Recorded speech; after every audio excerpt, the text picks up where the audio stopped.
Assalamualaikum warahmatullahi wabarakatuh. Perkenalkan, nama saya Muhammad Abdullah Safani. Di sini saya akan menjelaskan tentang kesunahan mandi di dalam kitab Fathul Bari. Bismillahirrahmanirrahim. Faslun wal izalatu al masnunatu sab'atu asyra huslan huslul jum'at. Yang pertama yaitu menerangkan mandi sunnah itu ada 17. Yang pertama yaitu mandi di hari Jum'ah bagi orang yang hendak berjumatan, adapun waktunya mulai dari fajar shadiq dan sampai tenggelamnya matahari ataupun sebelum melaksanakan sholat Jumat. Yang kedua yaitu mandi 2 hari raya, yaitu hari raya Idul Fitri dan Idul Adha. Waktunya mandi mulai dari tengah malam hingga melaksanakan sholat Idul Fitri ataupun Idul Adha. Yang ketiga yaitu wal istiqa'u ay talabus suqya minallah, mandi karena hendak mengerjakan sholat istiqa, minta hujan dari Allah. Yang keempat yaitu wal khusufu al-qimari, mandi karena hendak sholat gerhana rembulan. Yang kelima yaitu wal khusufu lisyamsi, mandi karena hendak melakukan sholat gerhana matahari. Yang keenam yaitu wal huslu min ajli huslil mayyiti, mandi karena habis memandikan mayit, baik mayit itu orang Islam ataupun mayit orang kafir.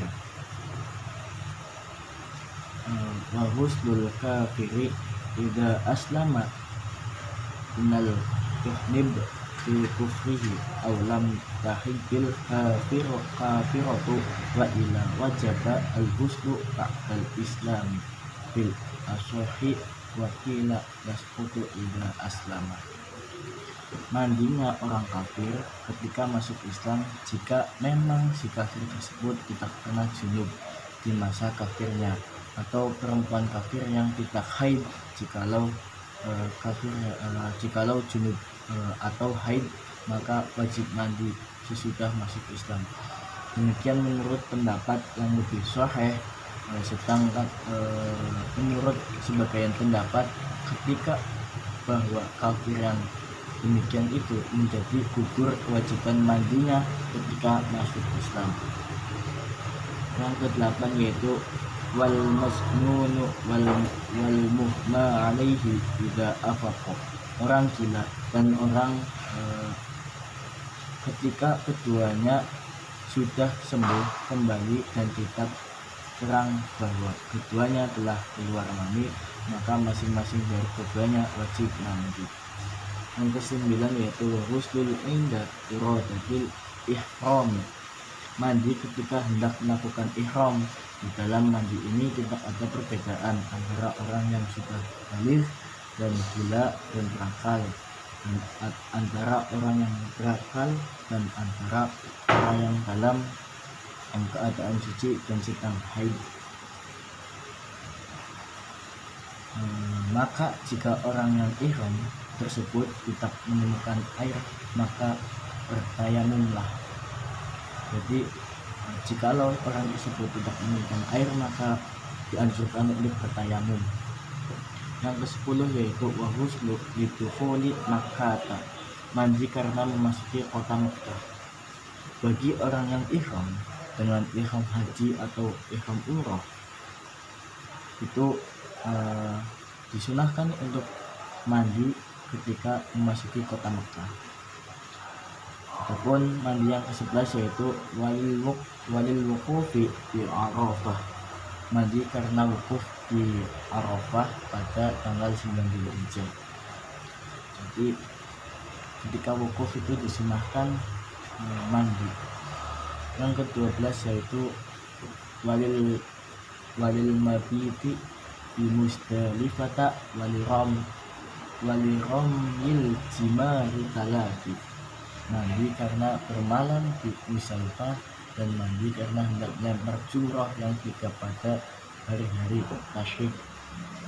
Maka bagi orang yang melempar jumrah pada tiap hari dalam hari tasyrik harus 1 kali mandi, jadi 3 kali mandi.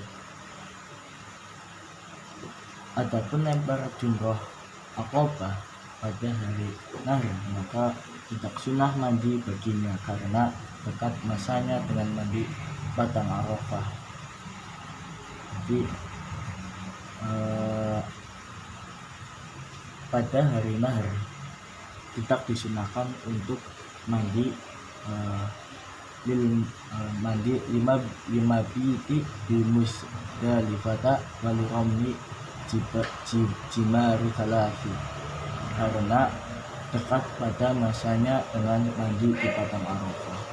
Yang ke-13 yaitu wahuslu liqwati, sunnah mandi karena hendak tawaf, baik tawaf qudum ataupun tawaf ifadah dan atau tawaf wada, kecuali 17 kan tersebut itu, maka masih ada beberapa macam mandi yang disunahkan tersebut di dalam kitab-kitab yang panjang keterangannya.